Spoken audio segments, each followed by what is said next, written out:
don't you kick it off? Hi, Jennifer. How's it going? It's good, Jigna. How are you doing this week? I'm good. I have some episodes, some new shows I want to talk about, and then Yeah. I have my handy dandy cup here. It's special because it's a festive solo. It just Jigna. has water. Jigna, not Jinga. Yeah. Yeah, Just well, wanted to make sure people knew how to pronounce my name. Yeah. I do like playing the game Jenga. But so, other than making sure I know how to pronounce your name right and everybody else, so what have you been watching? I've been watching a few international shows that were actually really good. There's an Indian one called Mirzapur, Mirzapur. We'll put that on there. But it's like the Sopranos on steroids. It's crazy. With like an Indian Um, mob? yeah. It's So not. for those who do like international shows, and for those who don't, spread your wings a little bit and check it out. It's on Netflix. Oh, we've been watching Jack Whitehall's Father's Day. Um, all right, so it's a TV show basically. They go so Jack Whitehall and his dad's name is Mike Whitehall, and they do this like it's they get together. So he's a comedian out of the UK, and they go together and they visit. Like in season one, they go all over Asia, and in season two, they're going in parts of Europe. So the one episode we just watched last night, like they visited uh, the Chernobyl site in the Ukraine. So it's a very interesting. Like they go to real places, and you learn some interesting things along the way. But the other part that's so interesting is that it's a little wittiness and the comedy between The the British dad. comedy? Yes, I yes, like that. yeah. So I didn't think I was going to really like it, but I totally got into it. So it's on Netflix too. So Jack Whitehall and his father or something like that is what it's called. And we have a next guest coming up here. We're bringing on today John Blumberg. He is a speaker and he's an author. So a couple of books he'll talk to us about, but really his focus has been on developing leaders and people in the respective around topics such as integrity and values, which in the current atmosphere we all know has been such a topic to talk about, and how that might impact us in looking for a job, or again if we've been the employees left behind at a job. Or we're going to talk to John. You ready, Jigna? You excited? I'm excited. I want to know a lot, all about what he's about, as well as what he's got to say. Integrity and the values, core values, are really important right now to ground us. So I'm really excited to speak with him. All right, let's meet John. So we're here today with John Blumberg. We're so excited to have you with us, John. John is a 4-time author or 5-time now. I can't keep up. Don't wish a fifth one on me. And we'll have you tell you a little bit about. But I think John, one of the most interesting facts about you, before we get deep into this conversation, is you started out as a CPA. So we promise everyone he's not going to bore us with numbers and math and all of that good stuff. But then he found a love for people. So I love that he realized that numbers are more exciting, or not, numbers weren't as exciting as people, that he went to the people side. He crossed over. So John, tell us a little bit more about yourself and how, I know we're going to talk about integrity today, but some of those things and how you got here. Yeah. And I would say, Jennifer, it really was that shift of focus from numbers to people. And I still relish those years in numbers because it's worked out well when you run your own business. But at the same time, I did shift my focus to people in actually my 18 years at Arthur Andersen. And I leaving the job that I absolutely loved, helping direct our recruiting worldwide. And I love the firm. I love my team. I loved everything about it. And it was the hardest decision to leave to go into the world of speaking, and initially talked on leadership. But over the course of the years, I can certainly see those transitions now. Looking back, I can't say that I saw them looking forward for sure. But from the vantage point of looking back, it evolved from general leadership to eventually a focus on core values. In fact, probably within a year or two after Arthur Andersen imploded, I had been gone for 5 years, but it was so heartbreaking to me. And I wrote a book called Silent Alarm that actually was a parable about a guy who had a terrible tragedy, and he learned 12 lessons in life as he recovered. And one of those lessons was building value with values. And that probably was the first real seed to focus on the idea of values, which eventually led to writing a book called Good to the Core, which was all about core values, which then what I thought was going to be 3 years later ended up being about 5 years later, came out with a book called Return on Integrity, helping redefine ROI. And it was written very specifically for the leader at the top, the CEO, chairman of the board, president, executive director at a not-for-profit, whoever was the person at the top. And then eventually, about a year and a half ago, came out with the individual version of Return on Integrity called The Individual's Journey to the One Essential Thing. So I've gone to a very laser focus on this. And I know, Jennifer, you have been with me a lot on that journey and remember probably some of those very general leadership talks that I hope were helpful. I might cringe if I actually look back at some of those videos. Yeah, we understand cringing looking back at some of our videos as we've done with our podcast, but how you evolve, right? It is hopefully evolve. Hopefully that's what you're doing. But now it's still a laser focus on integrity. That's awesome. I giggled when you brought up the Arthur Andersen, and I thought, it's like if you had the foresight to drill that a little further before that all happened, right? It was heartbreaking to have that firm go down the way it did. A lot of good people who weren't involved in all of that, so that got displaced, and ended up being laid off. Hence, our podcast here being #LaidOffLife. We've seen a lot of people laid off for different reasons this time, not when a company is imploded, but because of COVID and just the economy making a turn. When you shut down things like hotel, hospitality, entertainment, events, so many people work in so many of those spaces. As you know, too, being a speaker, I'm sure the speaking circuit, it made a shift, right, until they could figure out how to do better on virtual events. So, it's been quite a ride for everybody. So we're glad to have you here today to help us kind of think about some of the integrity of the ride of being unemployed and going back as either the employee or what it's like for the employer.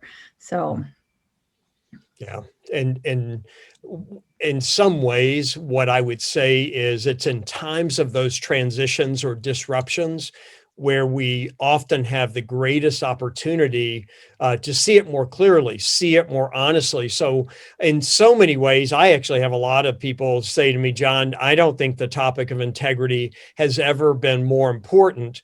But I would also say to that, never has it been more accessible as well. In fact, and I know we've talked about this, when the pandemic started, I just wanted to be able to do something helpful. And so I decided to start putting out a thought every day. And fairly early on, probably within the first week, I put a picture out. It was just a picture of a pair of hands holding loose dirt. And it simply said, in all of my work on integrity, that I've discovered that it is often very hard to dig to your core. However, a handful of times in life, your circumstances till the soil for you. In other words, it's been so packed with our schedules and expectations that when it's all disrupted, and this is a disruption like we've never seen before. I mean, it affects everyone all over the globe. And rarely does that ever happen probably on this planet. But here in our lifetime, that disruption is so severe that in some ways it's a tragedy. And in other ways, when it comes to integrity, it can be actually a real gift. So John, we talk about integrity and all of this, and everybody probably has a different definition of integrity and what it means to them. How do you define integrity? And I love that you use ROI as return on integrity, that little play on, again, numbers again coming from your life and not necessarily the investment side of it with numbers. But tell us more about what integrity means as you've been defining it and working through that. Yeah, and the use of ROI was really a very intentional play to try to get top executives to shift their thinking about what they first think about when they think of ROI. Of course, they're going to think of return on investment, and I'm trying to reframe that so they think about return on integrity. So it's a great question. What is integrity? And what I would say about that is that there are people that have various definitions of it, but ironically, there's also two things that I have found that almost everyone will name when they're naming those definitions. And one of those is honesty, and the other is what you do when no one else is looking. And probably surprisingly, I do not believe that those are definitions of integrity. I believe that they're lagging indicators, but when we box integrity in that way, we diminish it. It would be like saying the earth is the universe. And we've made that mistake before in the human race as well. So almost in a similar kind of way, there were really three words that came to me over probably 15 years ago when I first started looking at this, and they have retained their focus for me. And that is the words whole, entire, and undiminished. Let me just say that again, whole, entire, and undiminished. In other words, when you really think about those words, you think that about integration, or you think more importantly about connection, not only connected internally, but actually a connection to the greater whole, a connection to everyone and a connection to everything. So when I think about integrity, it is not so grounded in this compliance definition of, this honesty and what people do when no one's looking. In fact, I've actually said that you do not define integrity by what you do when no one's looking. You actually define what you do when no one is looking by your integrity. And it's a simple flip of the words, but it actually changes everything. So I push pretty hard on that because I really want people to see integrity in a whole new way, a richer, deeper, more adventurous, and certainly a more challenging kind of way. So the vision that comes in my head when you say like whole, entire, and undiminished, like from an integrity standpoint, I'm also thinking about like equipment or things that you use from like a safety standpoint. Like if you got like the integrity of a I don't know, your car or whatever, like you want to make sure that it's undiminished, like the product that you're in it, you're safe, you're moving along, it's going forward. Maybe it's because I live with a civil engineer, and I think about that. They talk about bridges and roads, right? Yeah. Well, ironically, Jennifer, one of the examples I often use is the integrity of a bridge. When you think about it, because it's good to think about it individually, every bolt, every beam, every cable, depending on the type of bridge, and it's also the collective connectedness of all of it. So it's both individual and also it's actually the whole. I like that. It's good. I can envision the bridge with integrity. I just, you know what? Here's the challenge I a lot of times have, and John, I'm sure you've sort of come across this in your years of teaching, is when you learn about these things, the teachings are just so out there, so profound to where it makes it unrealistic and unachievable. So help me understand it in a way that a 7-year-old would understand it. Yes. So it's a great question, Jigna. If you think about it from a very practical kind of way, so what fuels that? In other words, this whole connectedness, what makes that happen? And that's where my work on core values really is what does begin to make it tangible. But I try to separate. No, I don't try. I really work hard at separating behaviors, wants, needs, and values. And they're very different. They're all important, but they're very different. And what I find is that when people begin to work on this core that fuels that integrity, that actually what begins to happen is they come up with a lot of behaviors, wants, needs, opinions, beliefs, because they make the mistake of asking the wrong question. The question I always ask is, what are my core values? what people will intuitively change that question to is, what do I value? And that takes you on a very different journey. So the key to this is what I consider digging 100-foot water well to find what are the values that are actually at your core. And once you do the hard work of getting there, and it's a wrestling match, it's a digging match. It's not taking a piece of paper where you pick your favorite 30 words or a deck of cards where you lay them out and sort them out. No, it's actually the real soul searching of what are the values at my core. But when you can grab onto that, then you really do have something tangible to begin to look. A lot of the mystics would say that it doesn't change what you see, but it changes where you see everything from.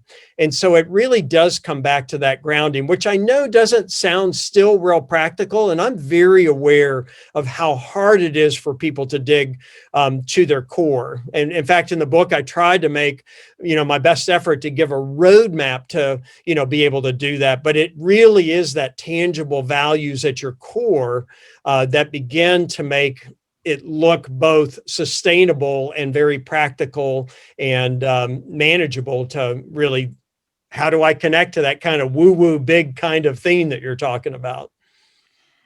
And yet now you're saying that integrity is not a core value. Is that what I'm understanding? Can you help us understand that a little bit more? Yeah, so I can get in a lot of trouble on this one, but I do. And the reason is because if you look at how many organizations have integrity sitting front and center on their list of core values, and I get it. And almost always you'll see the definition as honesty or what you always do the right thing. I get that. And I, for a long time with clients said, oh, it's just great that you have it on the list. It's a great reminder. But I will say that integrity is not a core value. It is the fabric of every value. Now, about 6 months ago, I just decided to push harder on that and literally have started saying, I think it's a problem when it's on the list. And the reason is because it goes back to what I said earlier. It diminishes it by definition. In other words, it makes it small, it boxes it in, and it prevents it from becoming really this much greater definition of what it truly is. And so I've actually said you need to get it off the list and let people realize that that integrity is not a core value. At the same time, what I would say is that core values are the threads that make up the fabric of integrity. So it's kind of two sides of the same coin. They're very related. I just try to separate them out for clarity. Yeah, you're just going into like a nice little spider web for me right now, but that's okay. I do want to ask you, however, you were talking a little bit about your core values, and it took a while. I'm assuming it took a while for you to just determine your core values. Can you, you don't have to spend a whole hour on it, but give us a little bit of insight on how you got there. I'm like, if I wanted to go on that journey, how long is it going to take me really? And what do I need to do? A long time, Jigna. I know. I'm afraid of that. That's why I'm like, give me a little heads up here. Because we like Seinfeld. That's why. Yeah. Set me some expectations here, right? Yeah. So, well, let me say this, that in the short term, I would say in 30 days, an individual can begin to get at least a snapshot of a version 1.0. Now, part of that is understanding the difference of behaviors and wants and needs and values, with behaviors being something it's actionable and it's very situational. In fact, I would say that if you look at most organizations' core values, what you'll find oftentimes, they're just really good behaviors. They're not values at all. Sometimes they're frankly just needs of the organization. And so if we see behaviors as actions and situationals, wants are our desires. I mean, they're wonderful. They're magnets that draw us. They inspire us when the going gets tough. Our needs are the tricky parts. They're really important, but they're so foundational. That's where our opinions and beliefs get so grounded they're critical, but they can also be criminal. And what I mean by that is they can have such an attachment to you that they begin to parade around like core values. What I would say core values are elements that are a state of being. They create a trajectory of who you're becoming. Maybe the quickest way to define a value versus the others is values never divide. And this is really important when you think about integrity is integrated in connection. If something is divisive, if it causes division, it is generally a need, opinion, a belief and how many times do we repel people with our opinions and our beliefs and our needs? No, a value always brings together by the very definition of being a fabric defined by integrity. So all those 30 days to get started. 30 days. Okay. So all those people that we were all fighting with that were opposing viewpoints during the election, what does that tell you about all of us? Yeah. Jigna, this is a great question. It's, or Jennifer, was that the Jew that asked? Jigna asked it. That was me. Okay. I thought so. Here's the deal. We can have differences. In our country, that's a democracy. The issues are designed to be discussed. It's why we need two great parties, maybe three great parties that really can come from different viewpoints, different experiences. But if we show up grounded in our core, how we have those conversations, and maybe more importantly, how we leave those conversations relationally makes all the difference in the world. And so it's our needs, wants, and behaviors sometimes that rip relationships apart, particularly when something becomes as divisive as this election has become, but also just other things that we're really opinionated about, like at work or in families. Where families gather, Thanksgiving or Christmas or the 4th of July, right? Where people come together.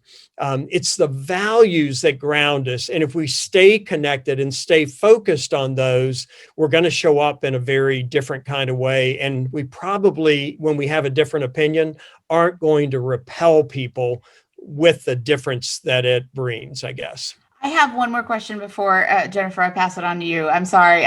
So you brought up a really good point around with the holidays coming up, and I'm just so curious now. I need you to sort of lay this out. So a lot of these people that, some of them are dreading the holidays for many reasons, because they're laid off and they just don't want to face their families, or maybe there's just a lot of opposing viewpoints because of the politics or some other reason, different personalities. So give us an example of what integrity looks like when you are faced with that individual who you don't see eye to eye and know that you're not going to mesh well. How does one sort of hold on to the integrity? Yeah, so I would say first, and this is where Stephen Covey and 2 decades ago had it, which really built off of 100 years of philosophies and many years before that, and to seek first to understand and then to be understood. It sounds so basic, but the question is, can I at least hear what they're saying? I think what we try to do on, especially the election's a good example. We're going to try to win. We think we're right, they're wrong, as opposed to thinking maybe we both have an element that's right and we both have an element that is wrong. So why don't I just lean into that? Now, you may be saying, well, John, you're really naive because the other person is coming at you. That's okay. I'm grounded in my core and I can take on that. I can take those bullets. It's okay. It's not saying anything about me that they have a different viewpoint than me. And so I go into it more grounded. It doesn't mean that I don't get flustered and all of a sudden my opinions, beliefs, needs, wants, and behaviors start kicking in, but I will notice it and I will back off of it because there's just nothing to be won there. I don't have to convince them, but what I do need to do is try to understand them. It's that whole thing is I learn very little when I'm talking. And a good friend of mine just gave me this acronym recently. He got it from somewhere else, but he says he keeps it on his desk, and it's just the word wait, WAIT, and it stands for why am I talking? And if you really think about in those kind of conversations, if I just let go of the need that I have to win or convince, but maybe the best thing I can do is try to understand when I really, really disagree. That's okay. Just take that on and look for elements where you can maybe plant a couple of seeds of agreement. That's where integrity sits. It's not about winning the conversation for sure, or I don't have integrity if I don't put out there exactly what I believe. That's winning your opinions and beliefs. Staying grounded in your core, which is values that never divide, they always win. I think that takes me, like, so you're talking about earlier, some of the things I learned from you, John, very long time ago in sessions in that leadership journey. I always think about that saying that you would say, are you going to be interesting or interested when you walk into a room? And because, people probably, I know my Myers-Briggs is an ENTJ. So, I like to be like a center of attention. It's not a problem for me. And so it is, though, the problem becomes, like you're saying, is like, why am I talking? That's a great thing for me to remember too, to add to that. But I also think about when I walk in the room, I don't need to be the center of attention. How much better would it be if I just got interested in somebody and started asking questions and figure out where their perspective is coming from? And, I think about that even too, how you can take that in those folks who've been unemployed, and like Jigna was saying, going into the holidays or even talking to people. I joked in one of our sessions that the best part of COVID is that I may not have to see my family for the holidays. Just kidding, Mom. But anyway, is that, how do you take that stuff in though? Is like, instead turn it around and instead of having to worry about what you're going to tell people, become interested in what everybody else is saying and doing. And I think that, like you said, you're still going to have your wants and needs come up because you may be feeling a little jealous or sad because of this person's got a really good year, or they've got a job and they're able to buy gifts for their kids or whatever it might be. But it really kind of makes sense then to how you're talking about, like, then the integrity being the fabric of you, like not allowing that other stuff to come up, which is really hard to do. And, yes.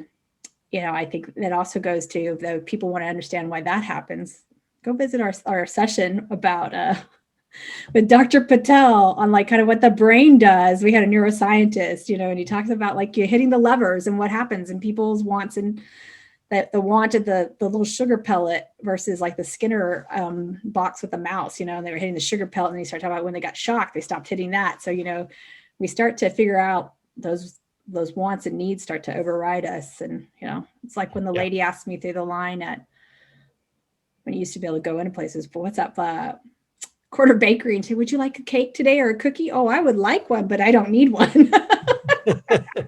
Yes. Yeah. There's always a differentiation between that. You bring up a good point, Jennifer, and that is on that idea of being interested or interesting, and the idea what you said of asking questions. There's a big train of thought that says the person that is asking the questions is the one that's in control of the conversation.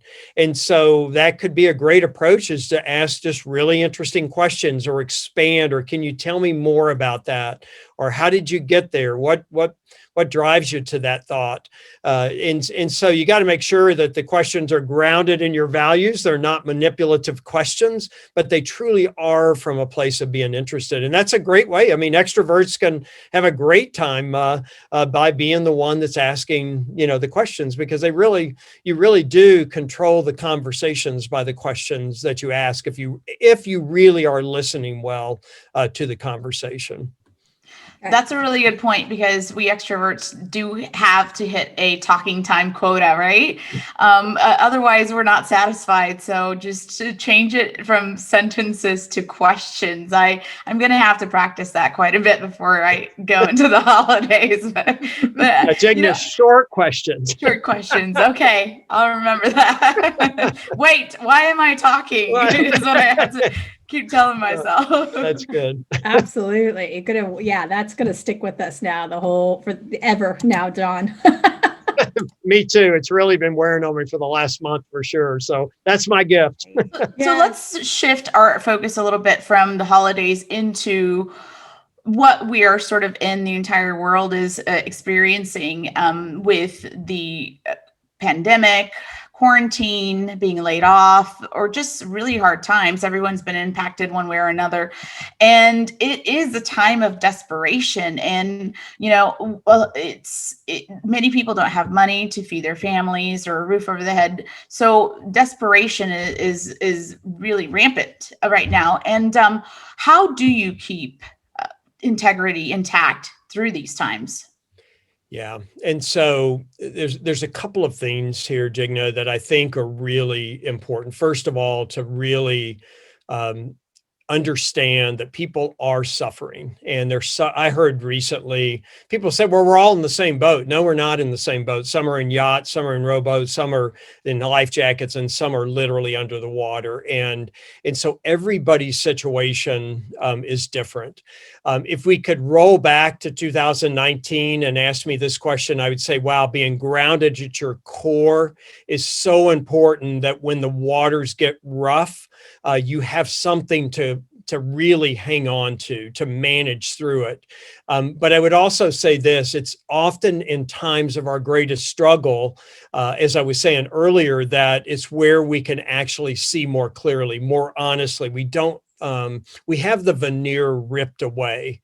And so I would suggest, regardless of what the situation is, oftentimes we try to resist it. We try to, we panic and trying to do, something about it. And oftentimes what we need to do is we have to settle into it. We have to say, this is my circumstance, and I need to take the time for myself.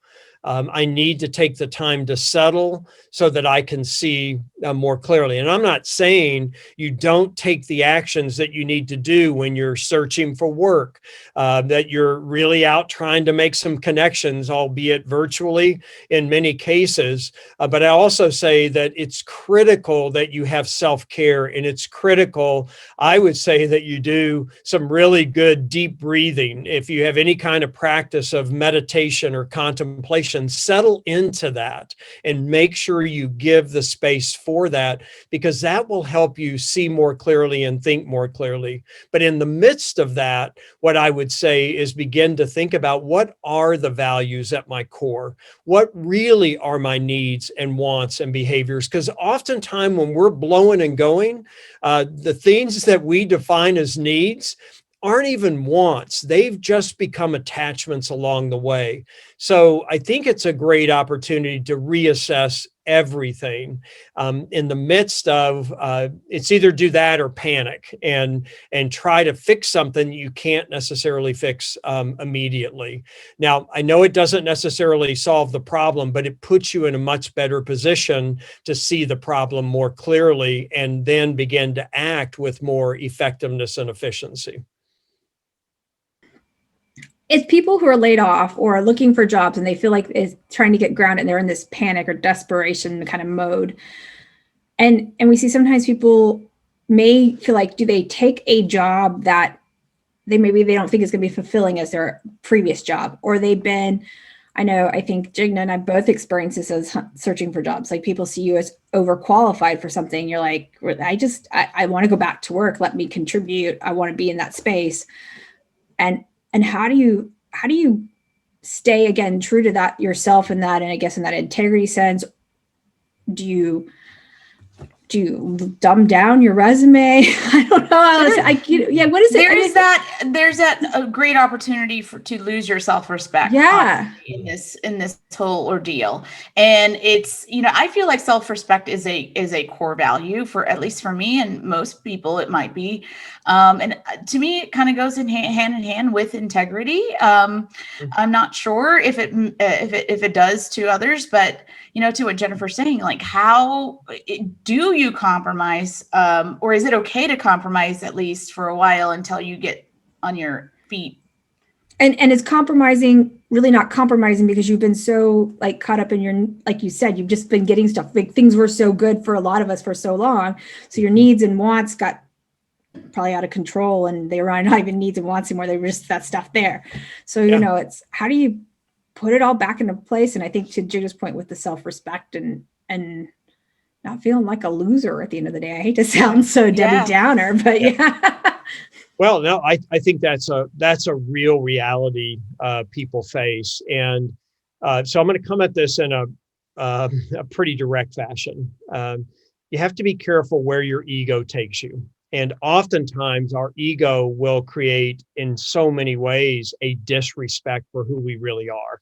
And so oftentimes we get confused. And Jennifer, I'll take this back to our days at Arthur Andersen. I remember when the firm was imploding, people, really good friends of mine that had been there for quite a while said, I had no idea how much my self-identity was caught up in my role in the firm, or that I even worked for that firm. And I remember in the Denver office, I was presenting just days before the Department of Justice indicted the whole firm. And a woman said, John, I literally went to my bathroom mirror this morning and said, I am not Arthur Andersen. They literally had to disconnect from everything. And think about that for a moment. All of that was good. I mean, it was an incredible place, but it's not who you are. It's what you do. And so I think part of it in this process is distinguishing the difference of what I am and what I do from who I am.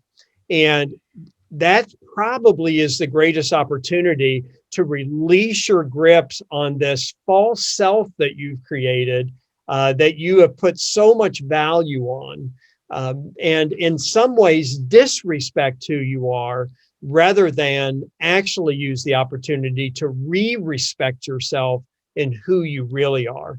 And Dr. Chick sent me hi, who wrote the book Flow.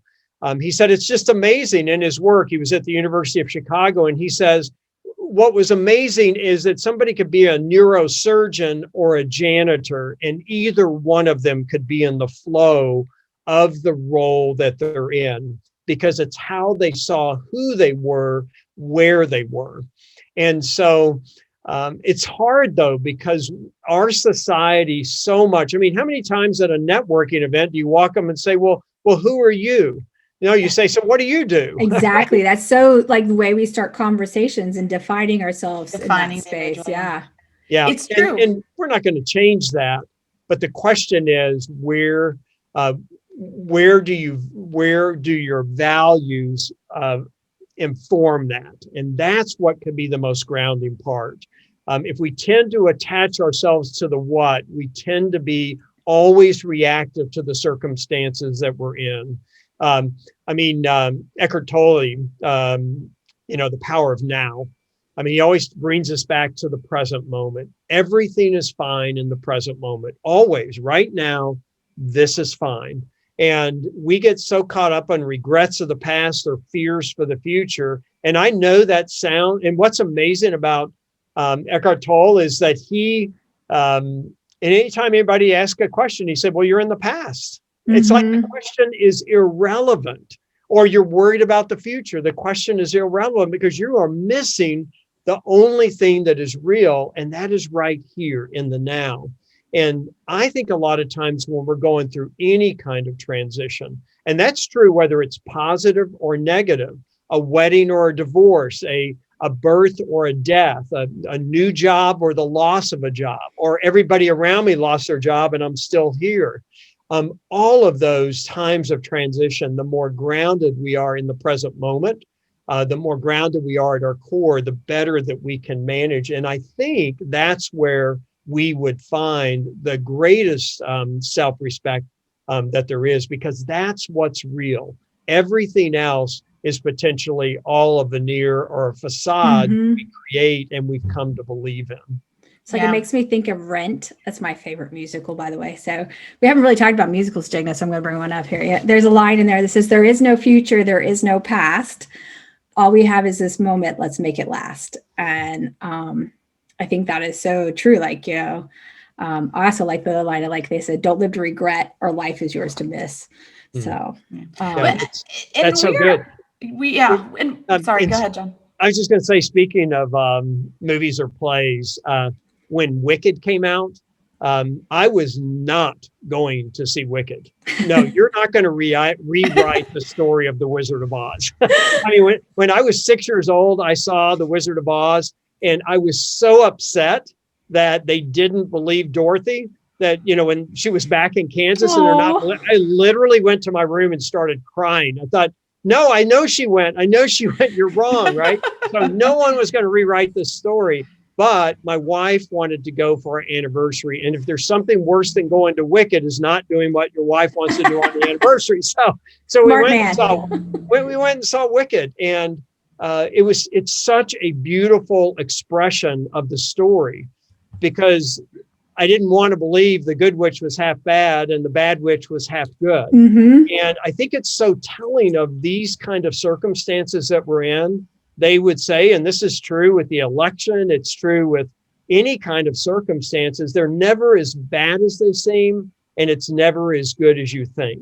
And I think we're in the midst of transition, that can be a really powerful thing to hang on, and it has integrity. Look at you bringing that, circling it right back. I know, but I don't think Seinfeld, any of those characters had a lot of integrity, right? So, but they're funny. Yeah. Well, they got their karma. All right. They sure did. Yes. At the end of the whole thing. Yeah. Yeah. Poor George. Yeah.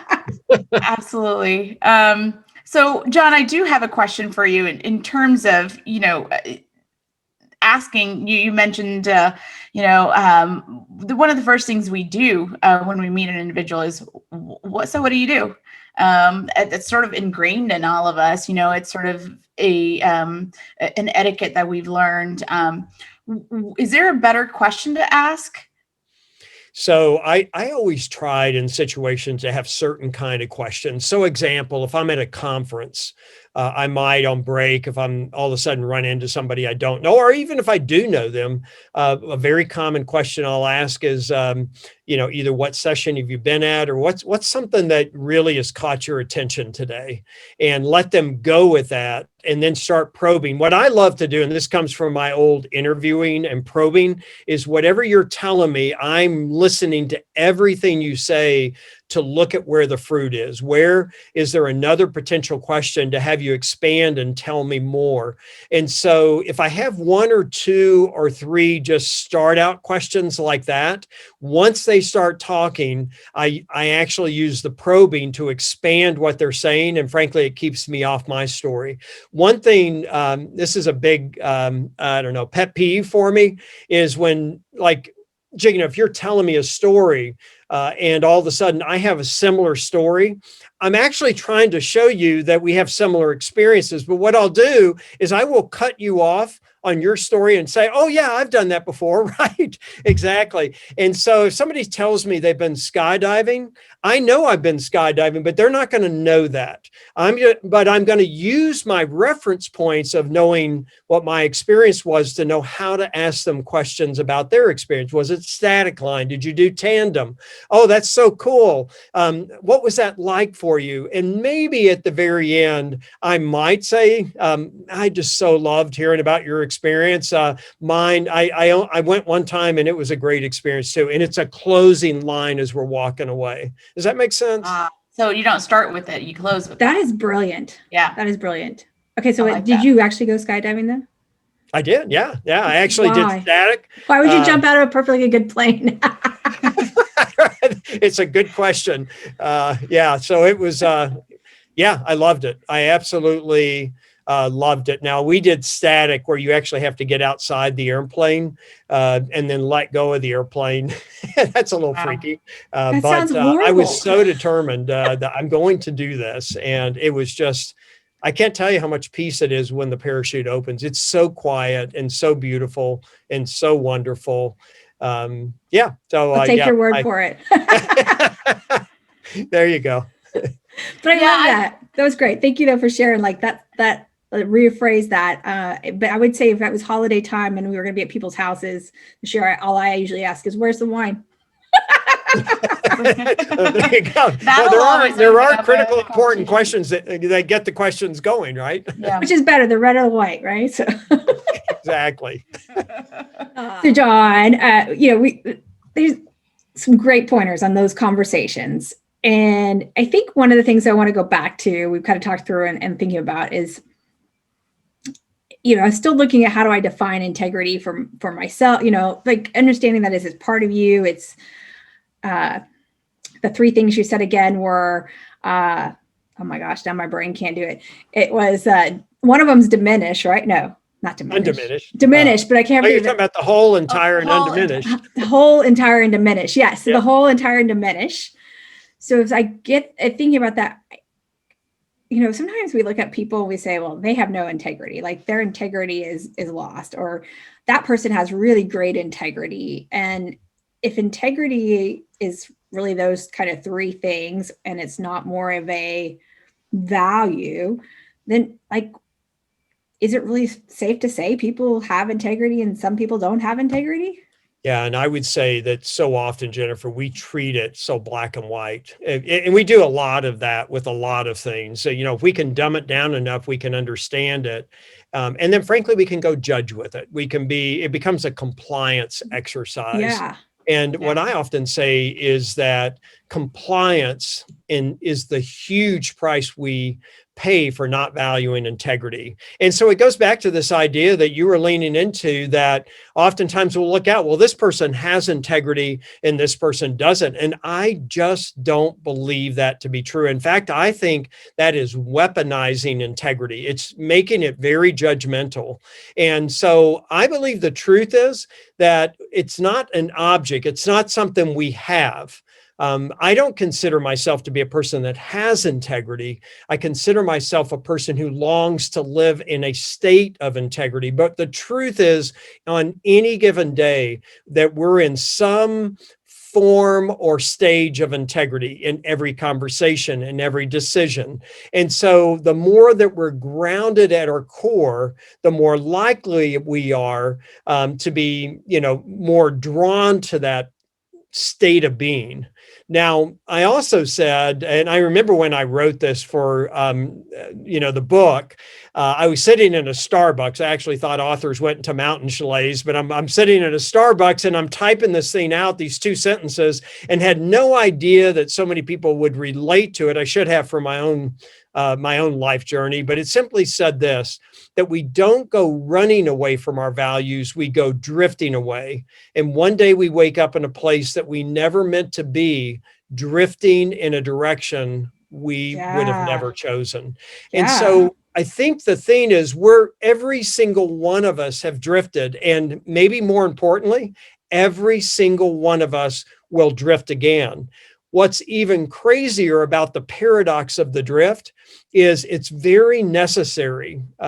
It's the whole idea, oftentimes when you've drifted, in so many ways, when you realize that you're like the witness looking back in on yourself, and you can see that, and then therefore let it be a teachable moment. Now, I was actually given a keynote down at the University of Alabama, and a woman came up, and we're talking about, most people don't know their core values. And I'll just throw out 95%. They'll be value-based.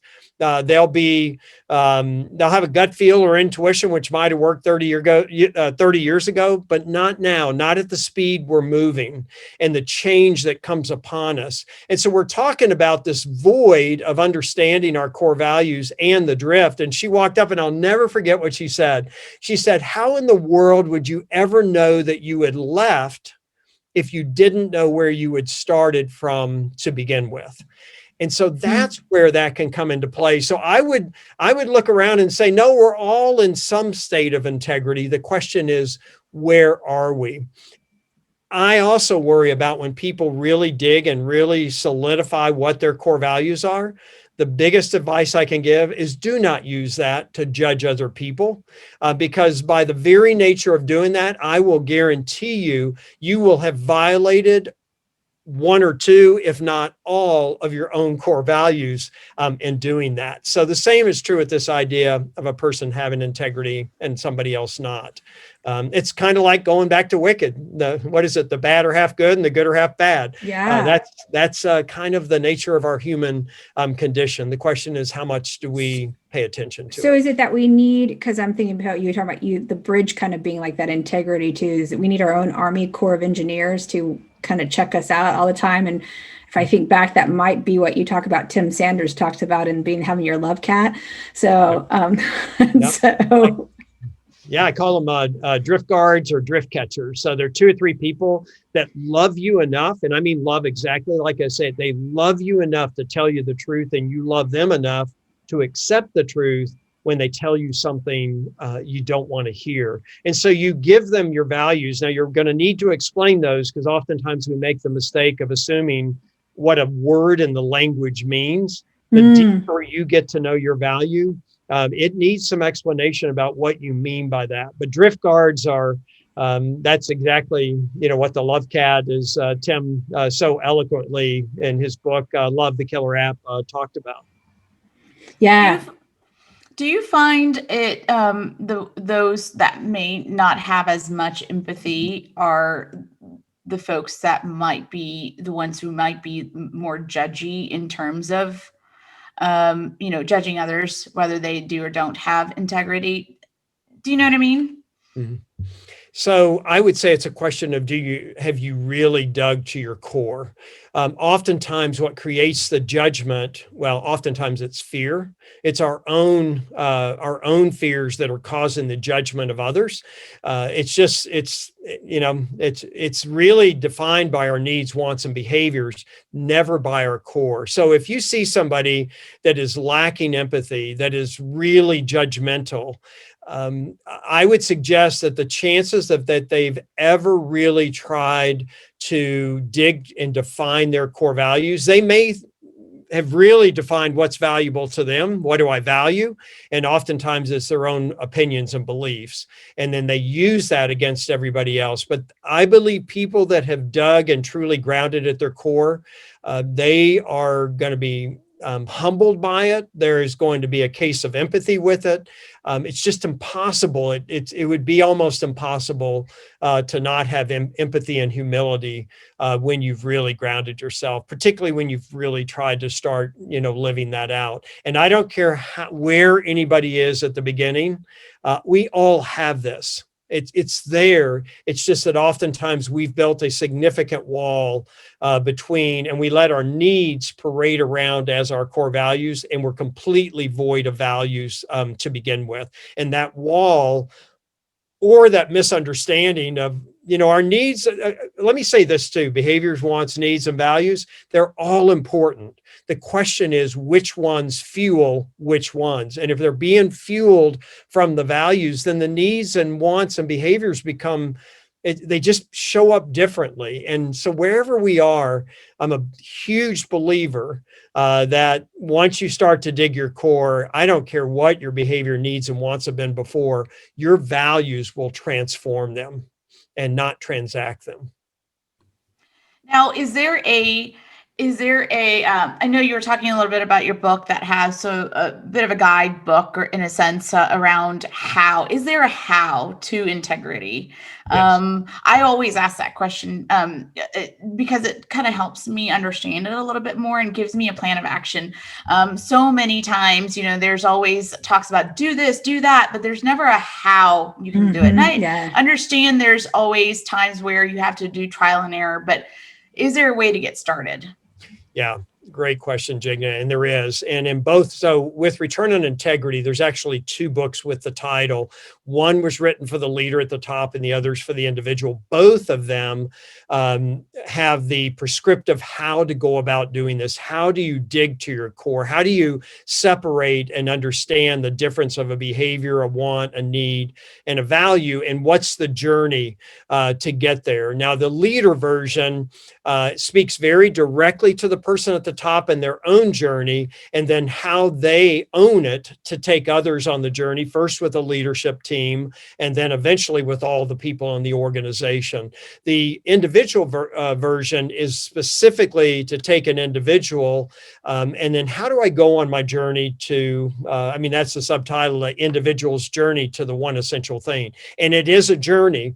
Now, I have actually started alongside the books where I actually do what's called the Circle of Integrity. And I initially did them at a beautiful arboretum here in Chicago, limited to 20 people, nothing else in the room but a circle of chairs. And it's a one-day experience to laser focus on this. And that certainly helps people through the journey. But with COVID, and I think one of the great products that for me has come out is I've changed that to a virtual experience over 5 weeks. And so 90 minutes a week, people get to, tune in and we go on the journey together in the 5 weeks, and then they're off to be able to actually do that. But I wrote the book to be the scalable version of this, that you could take the book and it would be your how to do it. And, the truth is it's not easy. You have to stay with it. You have to be committed. You can't go to the mountaintop and come back 3 days later with your set of core values. It's more like pick it up for an hour, work on it, put it away, pick it up another day for 10 minutes, put it away.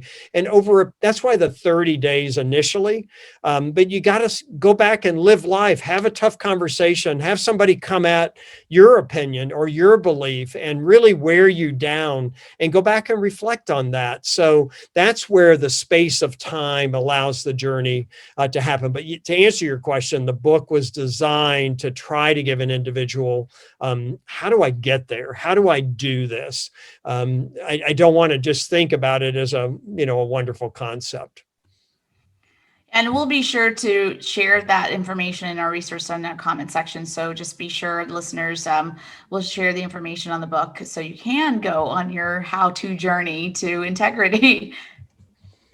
I would say, yeah, Jigna, we could probably go at each other pretty good, and it would be deadly. I don't think there would be anything. I just would get a special mask to be your what'd you call them, a drifter guard? Catcher, yeah. Your drift guards. Drift guard. I get a Star Wars outfit for you. Say, this is your drift guard speaking. That's good. And which value does that come from, Jennifer? Oh, I don't know. Like growing up on too much TV. A product of the 80s with the latchkey kid. There you go.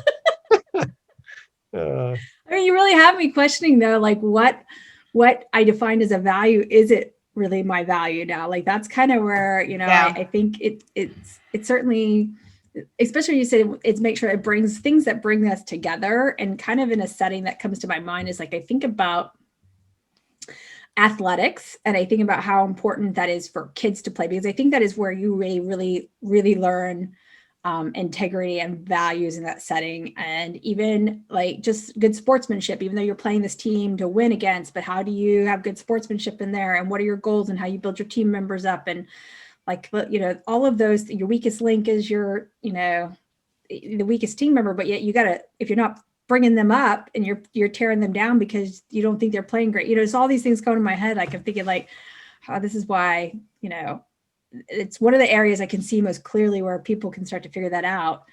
Yes. Especially at a young age, I think that helps them. But then as you become an adult, like you've drifted probably, like you're saying, from some of those. So now what does that mean now? And yeah, it's left us with a lot to think about.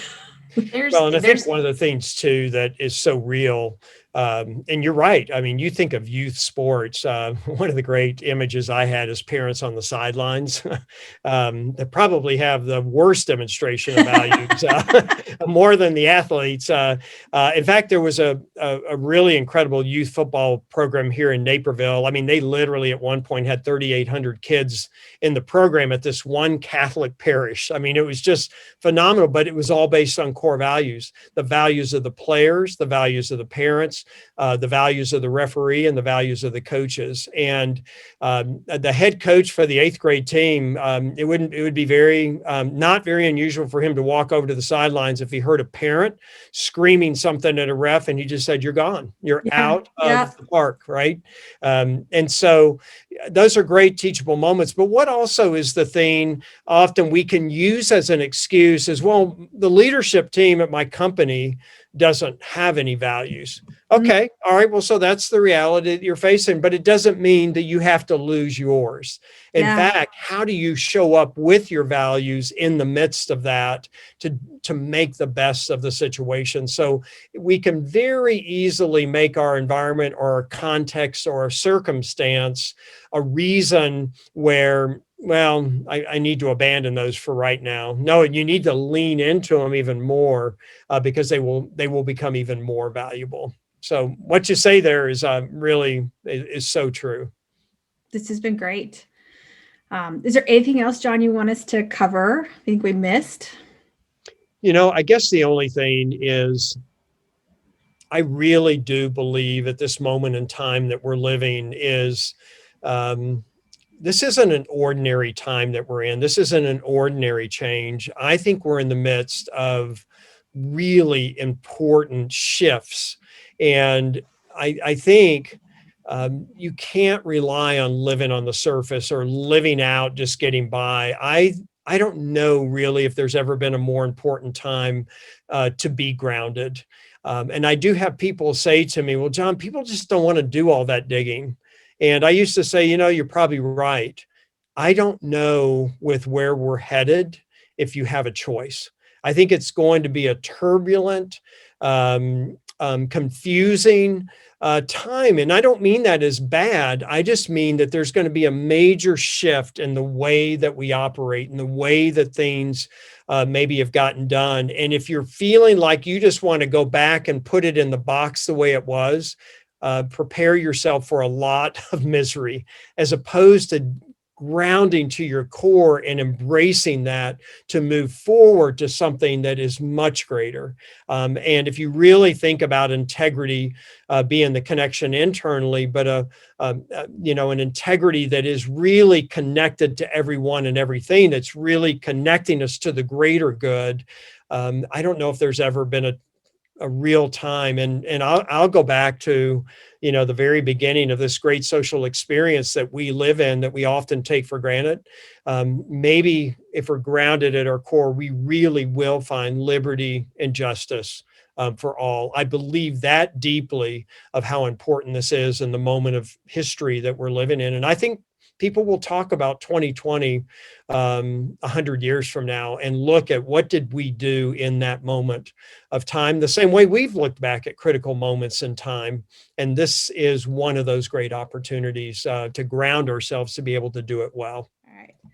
So, John, here at LaidOffLife, we like to tell your future, even though we're living in the present, with a fortune cookie. So this is our virtual fortune cookie for you. So I have 3, one for me, one for Jigna, one for you.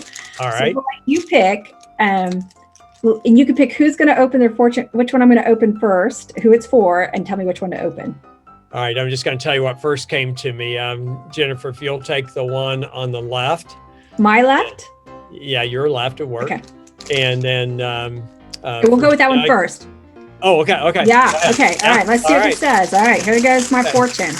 Oh, versatility is one of your outstanding traits. There you go. That's about right. That's a pretty good one. That is You're versatile. I think so, for the most part. Yeah. All right, so here we come back, John. So which one? Who's next? You or Jigna? I'd say on your right. Go ahead and give that to Jigna. Okay.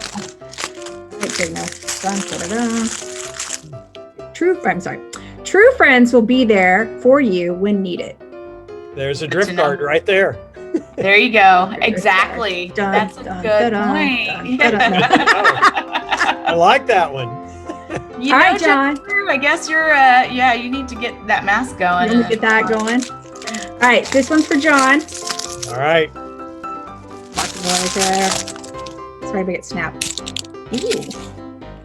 I can taste it. You can taste it? I love fortune cookies.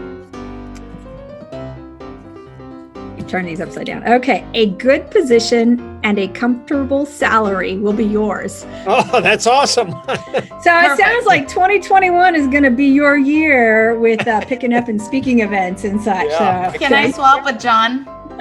I think I need a good position and a salary more than I need good friends right now. The cookie doesn't lie, Jigna. All right, I'll take friends. It's fine. That's perfect. I love it. Because he's going to have the comfortable position and good salary because he's grounded. That's what he's grounded. You're right. Yeah. Grounded, right? Get grounded, Exactly. Jigna. Then when we open our next cookie after we're grounded, maybe that's what it will say. Come back to me in 30 days. Okay, I'll come back to you in 30 days. So, John, thank you for being with us. I'd like to ask you any final closing thoughts for either Jigna or I, our listeners, anybody out there who's looking for a job in this time. Yeah. And I know everybody's circumstance is very different. And I know there are times where the pressures can really cloud our thinking and we can get very short-sighted. But also I would say this, that every decision only is the gateway to a next decision. So I think oftentimes when we're in the midst of transition, and I'm just going to say this as an entrepreneur running my own business for the last 25 years, where I always say I'm always looking for a job as an entrepreneur. But what I would say is that don't be looking for the perfect answer. I would say focus on what you can do, not what you can't do. And just give yourself a lot of grace in the process, and know and trust things over time are going to work out, and everything else along the way, including the bumps, are going to be wonderful teachable moments that can be gifts when it comes to actually digging your core. And I hope with our conversation tonight that it will entice you to really look and say, maybe I should give that a look, and begin with a beginner's mind to start digging. Think of it as a 100-foot water well. You can't make use of the water if you don't dig the well. But I will tell you, it's a rich resource that's waiting for you if you'll have the patience and the persistence to actually dig it. Well said. Thank you so much. Yeah. Well said. Thank you so much, John. It's been a pleasure and very insightful. I wrote down quite a few things. I know I should be looking at you, but I was writing down a lot of things because there was very insightful and a lot to start with. So we appreciate you being on here. Yeah. Wow, Jennifer, that was awesome. John is a positive energy. I feel like he's grounded for sure, and he talks about grounding, but he's definitely looks at things in a different light, in a light that we all kind of need to start thinking and looking in. So it was really informative, and I wasn't really didn't know what to expect, and I was pleasantly surprised at the conversation. So I really want to thank John Blumberg for coming and imparting us with his wisdom.